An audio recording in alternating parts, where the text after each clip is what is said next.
Assalamualaikum, Sat Sri Akal everyone. Welcome back to my YouTube channel, Siska dan Tipak.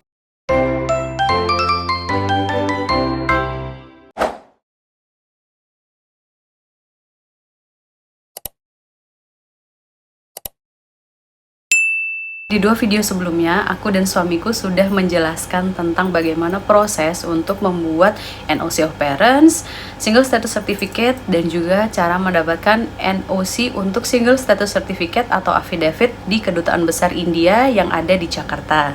Untuk di video kali ini, aku dan suamiku akan membahas tentang persiapan dan juga dokumen-dokumen yang diperlukan untuk mendaftarkan pernikahan di KUA. Tanpa banyak basa-basi, let's get started! Jadi, untuk mendaftarkan pernikahan secara Islam di kantor urusan agama atau KUA, sebenarnya untuk langkah-langkahnya itu cukup mudah dan sederhana. Namun memang ada beberapa pihak yang perlu teman-teman temui. Untuk langkah pertama yang bisa teman-teman lakukan adalah tentunya dengan mendatangi kantor urusan agama terdekat yang ada di kecamatan tempat domisili teman-teman ingin melaksanakan pernikahan. Kenapa aku mentionnya adalah tempat untuk melaksanakan pernikahan? Karena bisa jadi teman-teman itu berdomisili di luar Pulau Jawa ataupun di kota tertentu, tapi teman-teman ingin melaksanakan pernikahan di kota lain. Nah, untuk melaksanakan pernikahan di kota lain, teman-teman nantinya akan perlu surat pengantar.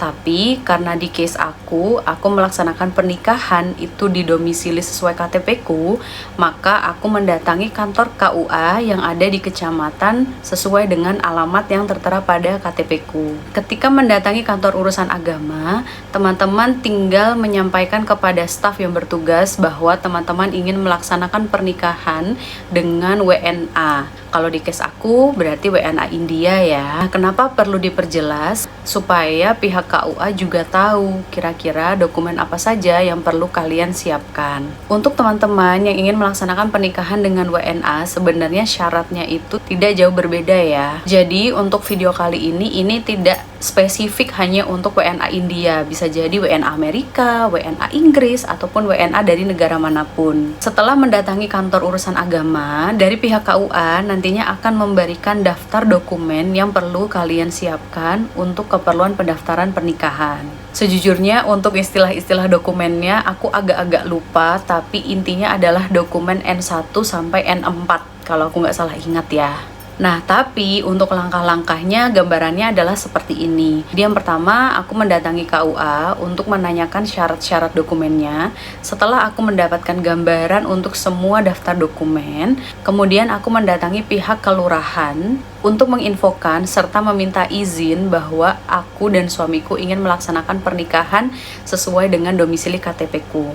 Nantinya dari pihak kelurahan itu sudah pasti akan tahu tentang dokumen apa saja yang perlu disiapkan. Pada intinya, untuk dokumen yang nantinya akan diproses oleh pihak kelurahan adalah dokumen yang akan menerangkan bahwa teman-teman itu benar-benar tinggal di lokasi tersebut atau sesuai domisili KTP, dan juga teman-teman itu belum pernah menikah. Nanti pada dokumen itu juga akan menerangkan tentang nama kalian, alamat kalian, orang tua kalian. Untuk pembuatan dokumen di kelurahan ini, teman-teman perlu menyiapkan yang pertama KTP, akta kelahiran, kartu keluarga, fotokopi buku nikah orang tua, KTP orang tua. Setelah teman-teman menyiapkan semua dokumen itu, nanti pihak kelurahan itu akan memproses untuk dokumen yang menyatakan bahwa teman-teman itu memang tinggal di area itu dan juga belum menikah. Setelah itu, langkah selanjutnya adalah teman-teman bisa mendatangi pihak saksi-saksi yang memang teman-teman tujukan yang nantinya akan menjadi saksi di pernikahan kalian.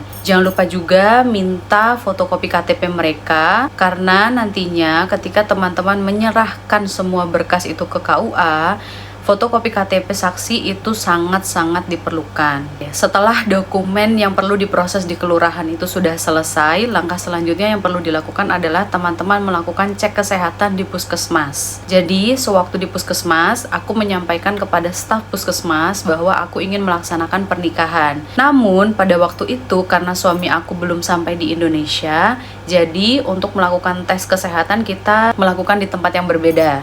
Suami aku melakukan tes kesehatan di India dan aku melakukan tes kesehatan di puskesmas di Indonesia. Untuk apa saja yang akan diteskan sebenarnya nggak terlalu rumit ya guys. Nanti dari pihak puskesmas akan mengarahkan teman-teman untuk mengambil sampel air kencing dan juga darah untuk dites di laboratorium. Setelah semuanya dicek dan semuanya aman, maka langkah selanjutnya adalah teman-teman akan diberikan suntik tetanus. Setelah itu, teman-teman tinggal melakukan pembayaran dan jangan lupa untuk minta sertifikat kesehatan dari puskesmas. Karena sertifikat atau surat pengantar yang menyatakan bahwa teman-teman ini layak menikah perlu dilampirkan ketika teman-teman menyerahkan berkas untuk keperluan pendaftaran pernikahan di KUA. Nah, untuk detail lebih lanjutnya, suami aku akan coba bantu jelaskan dalam bahasa Inggris supaya pasangan kalian juga bisa mengerti ya guys. Hello guys, in the previous video we talked about how you can get NOC from Indian Embassy in Jakarta, and in this video we will explain how you can make an application with KUA for your marriage registration and how you can translate your documents to Indonesian Bhasha. Before you reach out to the KUA to register your marriage legally in Indonesia, you need to translate your all the documents into Indonesian Bhasha, because in Indonesia not many people know the English language. But it's a great probability that your document would be in English language, most of them. So you need to translate your English document into Indonesian Bhasha with the help of any translator authorized by the government in Indonesia. So you can go with the translator as per your facility. Like in our case, we contacted I think more than 3 or 4 translators from different places, from Jakarta, Jogja, or even Klaten, and where we get the good price, we opt that service from the translator. As I mentioned that we contacted more than 3 translators in Indonesia, and they all are offering the same service with different prices. So we contacted number of people, so we get the exact prices from them, like what they are charging for per paper, because their charge is not about a single document. They charge the translation as per the per pages. So we paid I think total in an amount like around 8,000 Indian rupees for all our documents to translate in Indonesian language. And we will definitely recommend you to get the translate your document outside Jakarta, because in Jakarta the prices are higher than outside the Jakarta. Like we translate some of our documents in Jakarta, and there we paid extra some money as compared to the document that we translated in the Jogja. So our recommendation is that you should consult with the translator that is living outside the Jakarta, because the price will be cheaper and you do not have to pay extra money for the same service as compared to Jakarta. So once you ready with your document in Indonesian Bhasha, there you have to reach out to KUA, the regional marriage registration office. It depends upon the location. So in every district there will be a KUA, the marriage registration office. So you have to reach out there along with all the documents that you are prepared in India, in Indonesia, and translated into Indonesian Bhasha. And you require plenty of documents from your side as a groom and your bride side. So both of you has to submit some documents there to make your marriage legal in Indonesia.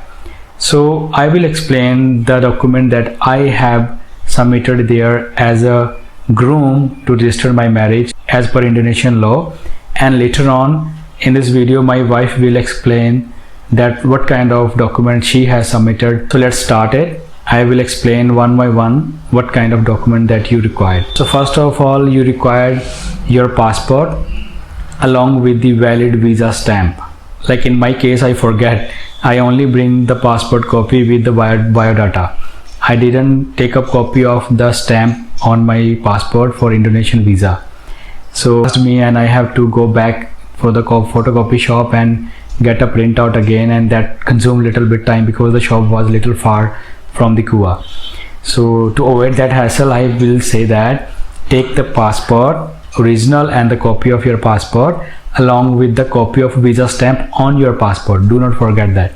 The next document that you have to bring is single status certificate original that you have prepared in India and apostille by Ministry of External Affairs.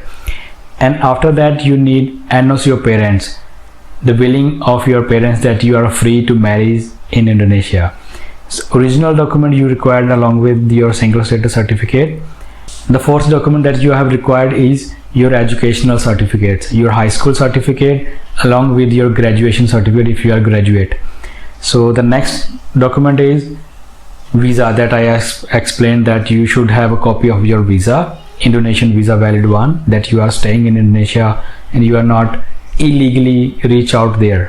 The next document is religious belief certificate, that you must have a religious belief certificate, because in Indonesia you cannot get married with another religion's woman. If you are Hindu, you should get married with Hindu. If you are Muslim, you should get married with Muslim, and if you are Christian, you should get married with Christian. So you must have a valid proof of your religious belief to show in the KUA. The next document that you have required is utility bill as a proof of your address. Like you are living in India, and there must be you living with your parents, or maybe living in a rental property, or you own apartment anywhere in India. So you must show them as an address proof a utility bill. The next document is health certificate. Yes, you as you reach to Indonesia and before you make an application with KUA to register your marriage, you should get a health certificate from local health center in the village. So same certificate you should have before you make an application, or you have to get it later on. Like in our case, we do not have any idea about that, so we just reach out to the KUA and submit all the documents. But while the officer checking every single document with the checklist, he found out that we are not submitting the same document, the health certificate. So later on we have to go again after next day after obtaining the certificate from village clinic. So you must have that document. 10th document is a recommendation letter from the village of your wife, or if you are getting married with an Indonesian man, so from your husband. Like you have to make an request to the village leader, and the village leader of your wife or your husband prepared a recommendation letter that you will submit in the KUA later on while making the application. So you must get that document, because in the KUA they will ask you for the recommendation letter. And the last one that you required from groom side is NOC of Indian Embassy in Jakarta or Medan or Bali, as per your location. So before you start registering your marriage, you must have NOC, as we explained in the previous video. So you have to submit all these 11 documents in the KUA to register your marriage in Indonesia legally from groom side. Once you translate your all these documents in Indonesian Bhasha, and you have to submit a copy of original document along with the translated copy of documents from groom side, and the document that you required from bride, my wife will later explain in this video. So these documents you required from male person, from the male side, and the document that you required from your wife's side as a foreigner. So these documents I have submitted to register my marriage in Indonesia legally. We have submitted our application on 40th April, and we decided to get married as per religious belief. So we wait a week, and on that day when we decided to get married, the KUA officer visit us and get signed on the document that he brought with him, and after that he issued a buku nikah, that is the proof that we are legally married in Indonesia. I hope in this video we have provided you enough information to get married and register your marriage legally in Indonesia. Untuk ke semua dokumen yang aku dan suamiku sudah jelaskan tadi, kita bikin rangkumannya seperti ini. Teman-teman bisa cek sendiri untuk bagian-bagian yang disiapkan oleh calon pengantin laki-laki, dan untuk calon pengantin perempuan, teman-teman tinggal siapkan sesuai dengan kebutuhan. Kenapa aku bilang sesuai dengan kebutuhan? Karena ada case-case di mana ketika aku sedang mencari informasi dan aku melakukan survei ke beberapa pasangan yang sudah melakukan pernikahan, mereka bilang bahwa dari KUA itu ada minta untuk melampirkan ijazah S1 suami saja. Tapi di case aku ternyata ijazah SMA diperlukan. Nah, kemudian juga ada diminta untuk bukti pembayaran listrik. Tapi ternyata di case aku itu tidak diperlukan karena sudah diwakilkan dengan adanya sertifikat pangan. Oh ya, jangan lupa untuk semua dokumen suami yang masih dalam berbahasa Inggris, teman-teman itu harus terjemahkan ke dalam bahasa Indonesia. Karena pihak KUA hanya menerima dokumen dalam bentuk yang sudah diterjemahkan ke dalam bahasa Indonesia oleh penerjemah tersumpah. Hati-hati ya guys, kalian tidak bisa terjemahkan sendiri. Kalian harus mencari penerjemah tersumpah yang memang sudah bersertifikasi. Kalau teman-teman butuh informasi tentang penerjemah tersumpah, aku ada 2 opsi karena memang pada waktu itu aku menggunakan 2 jasa penerjemah. Penerjemah tersumpah yang ada di Jakarta dan juga yang ada di Jogja. Nah, untuk detailnya nanti teman-teman bisa DM aku melalui Instagram ataupun TikTok aku. Nah, segitu dulu untuk video kali ini. Nextnya aku dan suamiku akan bahas tentang cara pembuatan visa dan juga apostille buku nikah. Karena setelah kalian melakukan pernikahan, semua prosesnya itu belum selesai. Buku nikah kalian itu perlu diapostille supaya nantinya kuat di mata hukum Indonesia dan juga India. Jadi segitu dulu untuk video kali ini. Thank you so much for watching. Don't forget to subscribe, like, and share kalau kalian merasa video ini informatif dan bisa membantu siapapun yang lagi melakukan proses ini. And see you on the next video. Bye!